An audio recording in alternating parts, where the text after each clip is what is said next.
Zero to Crypto here. Welcome back to another episode. This video is not financial advice. Instead, is to track my personal journey. Thank you for joining me. Good morning and welcome back to another episode.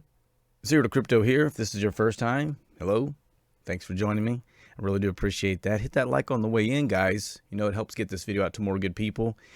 I really do appreciate that. And looks like the overall market is down about 5% today. And it's really just a continuation of the last 2 or 3 months, back and forth. I mean, the markets are really just kind of waiting. You know, we have the interest rates, the Feds, the interest rate hikes that are in the talks. You know, we have the geopolitical events, the other geopolitical events, the worldwide events, the Bitcoin and just crypto regulations that are in the works for crypto regulation. And just with all that being said, you know, a lot of the investors and the institutions, I mean, the whales, there are still people accumulating out there who are really very much so comfortable with crypto in general and kind of know the overall trajectory and the adoption is going to be, you know, continuing, but that's not the mass majority of folks. The mass majority of folks are still very, very, very wishy-washy when it comes to crypto as a whole, and they're just kind of waiting for the overall markets to make up their mind and to move forward. But I will tell you guys that it's at these times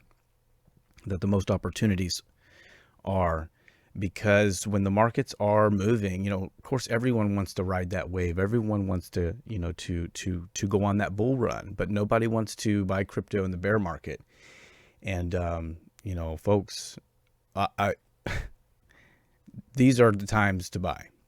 Bitcoin holding at 40,700, down 5% in the last 24 hour. Ethereum holding at around 3,000, down 7% in the last 24 hour.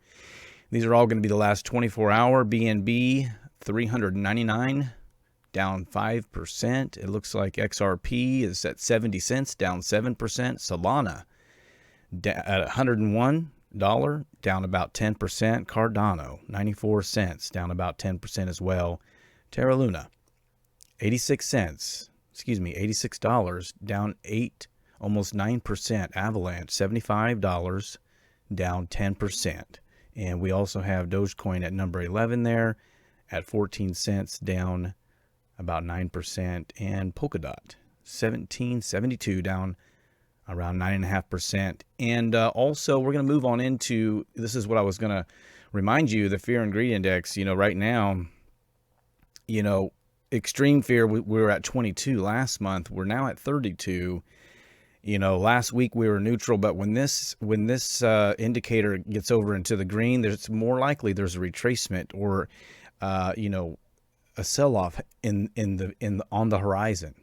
And right now we're at 32. So down here and these red ranges is where the opportunities lie, unfortunately, but that's just the honest truth. 73.9% staked on the Cardano network. That's awesome to see. We're still around 74% staked on the network, and that's just really phenomenal. There's 33,444,000,000 and total circulating supply, and out of that, 74% is staked on the network, and that is just phenomenal, folks. You know, I'm not, you know, really sure if you understand what staking is, but staking is where you can delegate your Cardano ADA after you have to, there's a few steps you have to go in. You have to have your own wallet. You know, there's a few different types of wallets you have to have, but basically once you get it into your wallet, you can delegate it to one of these stake pools, and that's how you'll earn your rewards. We'll get into that on another video. Cardano total value locked. When you add staking, we're at 279 million. Without staking, 200 million. I have to say, you know, we were at around 400 million at our height up here. I think it was around, with staking, I believe it was around 400 million. Yeah, we were just over 400 million.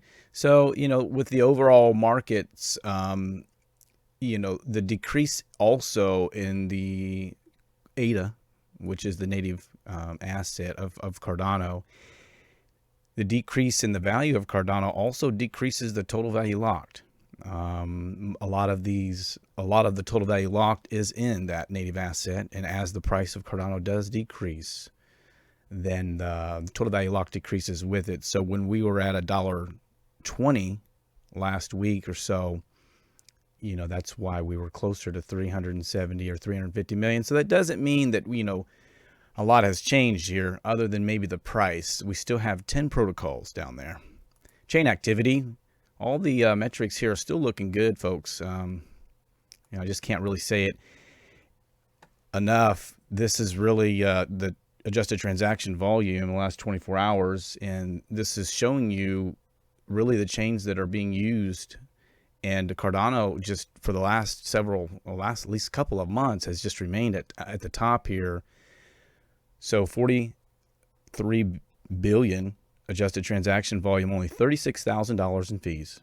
And, you know, just can't stress it enough. Ethereum, with their high gas fees, just under 3 billion of adjusted transaction volume and 14 million in fees. So, you know, we have 43 billion, 36,000 in fees.